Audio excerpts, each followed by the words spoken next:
Il faut donc sauver le soldat Atos. Atos qui plonge encore en bourse, on est quasiment à 75% de baisse. L'État français a annoncé avoir prêté hier 50 millions d'euros à ce géant du cyber en difficulté. Atos, pour se donner une idée de la crise que le groupe subit, valait en bourse 7 milliards d'euros il y a 5 ans. Aujourd'hui, ça vaut 200 millions. Donc, c'est absolument une chute vertigineuse. Je souhaiterais le répéter parce que c'est important. Nous sommes très confiants pour l'avenir de la société. Donc, vous n'avez pas de responsabilité dans la situation dans laquelle est aujourd'hui cette entreprise, qui est importante. Mais je n'ai pas de commentaire à faire. On appelle une crise de gouvernance. Ça fait chic, la crise de gouvernance. Une version moins chic, c'est de dire des dirigeants incompétents. L'État français surveille le dossier de près, car Atos, ce sont aussi des actifs stratégiques, et en particulier dans le domaine nucléaire, civil et militaire. L'entreprise s'occupe de la cybersécurité, des Jeux de Paris, de nos centrales nucléaires, de l'armée. Enfin, côté gestion informatique, elle a la SNCF et les compteurs Linky comme clients. On veut protéger l'activité souveraine. Elle est déjà abîmée et donc cette relative lenteur de l'État à s'en occuper est probablement problématique. Bonjour, je suis Christophe David, journaliste économique, ancien rédacteur en chef adjoint du magazine Capital, et aujourd'hui je collabore à Blast. Et donc je viens de réaliser une enquête sur la déconfiture d'Atos, enquête en 2 parties, que vous lirez, j'espère, avec plaisir.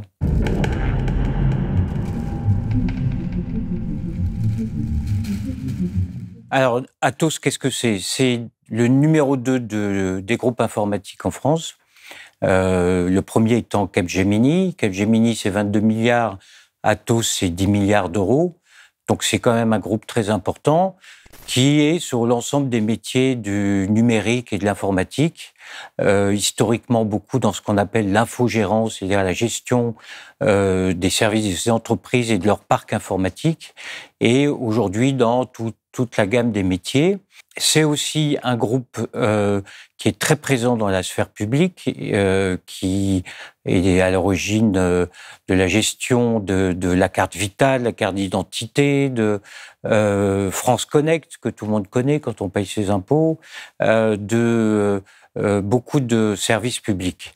Et enfin, c'est pour ça que le dossier est important pour nous tous, c'est que Atos est au cœur de sujets de souveraineté.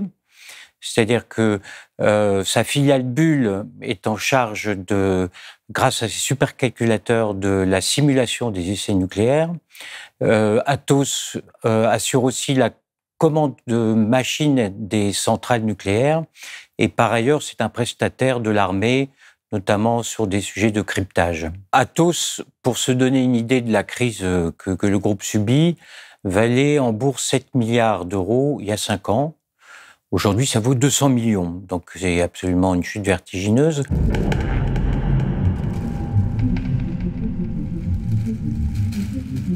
Quel est le bilan de Thierry Breton à la tête d'Atos ? C'est un sujet extrêmement débattu. Lui se défend d'avoir la moindre responsabilité dans la situation actuelle de l'entreprise. Il l'a redit devant la commission d'information du Sénat. Néanmoins, on peut quand même considérer que la croissance boulimique qu'il a entreprise a posé problème. Ça semble évident aujourd'hui. Quand Thierry Breton prend les commandes d'Atos, le groupe fait 5 milliards de chiffre d'affaires. Quand il s'en va en 2019, le groupe fait 10 milliards. Il a fait doubler sa taille en 3 ans, je crois. Il a doublé la taille de l'entreprise. Il l'a fait entre au CAC 40. Je pense qu'il y avait probablement chez lui une part de mégalomanie. On connaît le personnage, qui a une autre idée de lui-même. Dans le cas des acquisitions qui ont été faites sous l'ère Breton, il y a eu une révision des valeurs, ce qu'on appelle une dépréciation d'actifs. Donc on remet au bilan, on corrige la valeur. Et donc elle a été assez considérable en 2 temps, 1,9 milliard une première fois, puis 2,5 milliards en début d'année.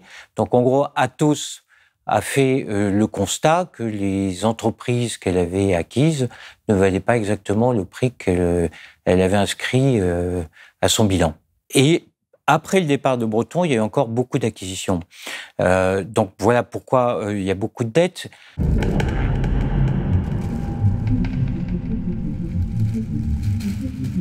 Il est clair, évident que Atos, depuis au moins 3 ans, vit ce qu'on appelle une crise de gouvernance. Ça fait chic, la crise de gouvernance.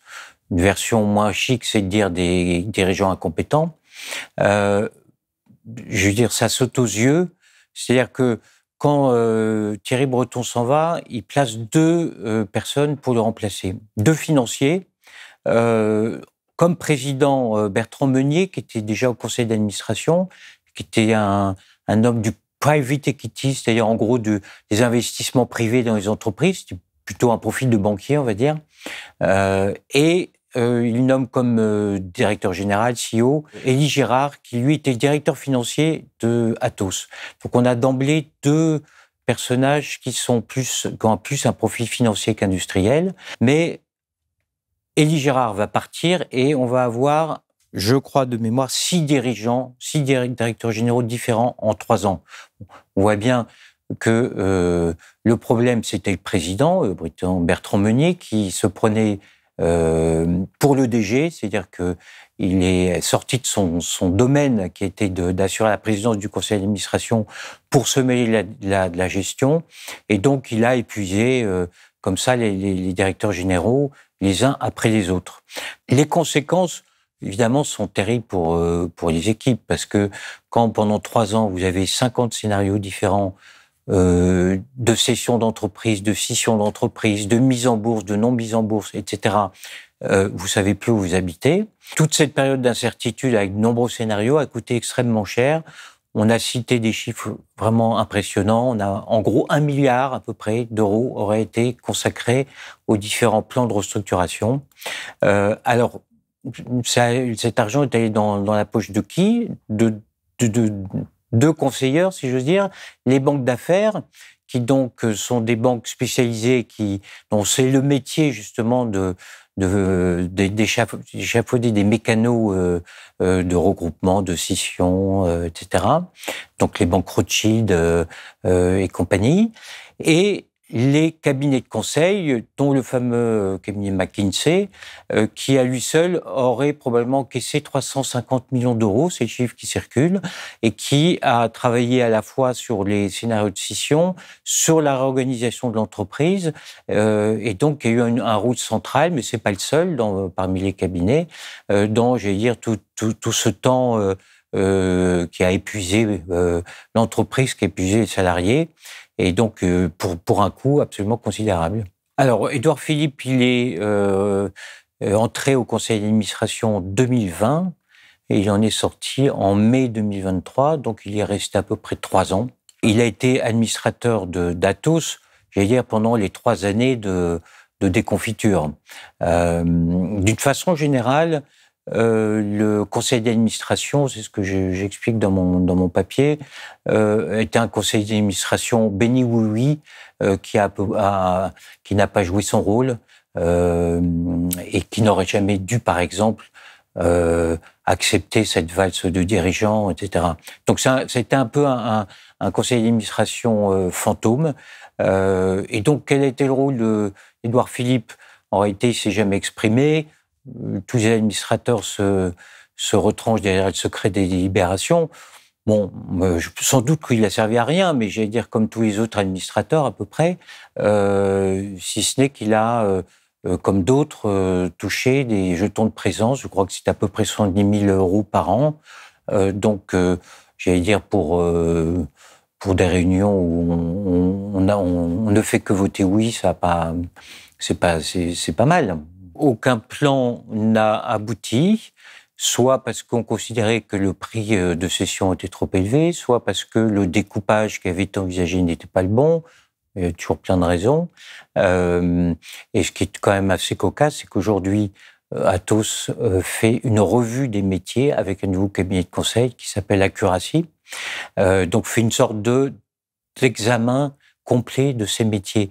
Donc on se dit, après avoir dépensé autant d'argent, s'il faut encore faire un inventaire des métiers d'Atos, c'est vraiment qu'il y a un problème dans la maison.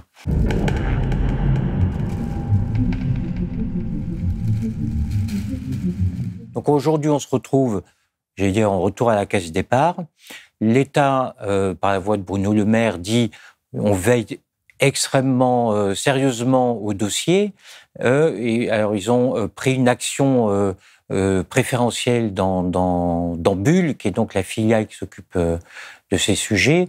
Une action préférentielle qui, en gros, leur permet d'intervenir si cette partie souveraineté était menacée de passer dans des mains étrangères ou en tout cas indésirables. Mais le sujet qui n'est pas abordé, c'est que l'État dit depuis des mois, on veille très attentivement aux intérêts de la France. C'est très bien, sauf que l'entreprise est très abîmée, les compétences se sont en partie enfuies. Il y a des gens qui sont partis chez Dassault, chez Airbus, chez Thales.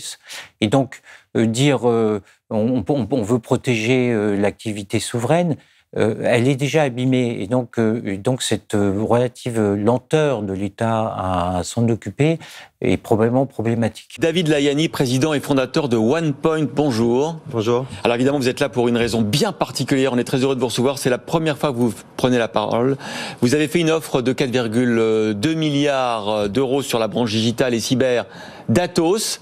Vous avez 3 000 salariés. Vous voulez racheter 65 000 salariés. David Layani est rentré au capital d'Atos pour monter jusqu'à 11,4% du capital, ce qui en fait aujourd'hui le premier actionnaire, dans un groupe qui, historiquement, n'avait pas d'actionnaire de référence.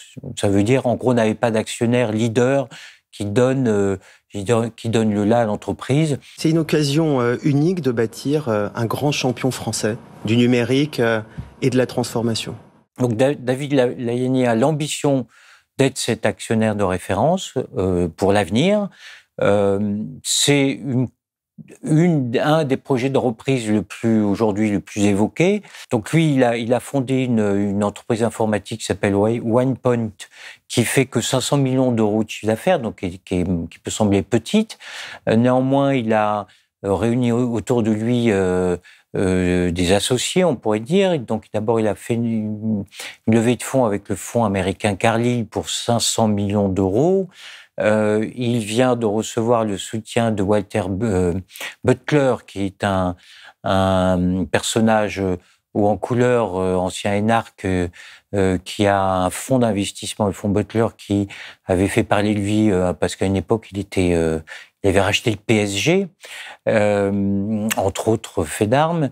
Et on dit que certains créanciers seraient séduits par le scénario David Layani et donc pourraient, par exemple, entrer au capital en convertissant leurs obligations en actions. La difficulté avec lui, c'est qu'il est aujourd'hui mis en examen dans l'opération que certains ont appelée l'opération Sauver Sarko, qui avait consisté à convaincre Takieddine de modifier son témoignage dans l'affaire dite libyenne du financement de la campagne électorale de Nicolas Sarkozy. Donc, David Layani est soupçonné, il est présumé innocent, soupçonné d'avoir en gros financé cette opération pied nickelé, on pourrait dire. Et donc, présumé innocent, mais quand même mis en examen. Tout ça, ça fait pas hyper solide dans un contexte où on parle de reprendre des activités stratégiques de l'État.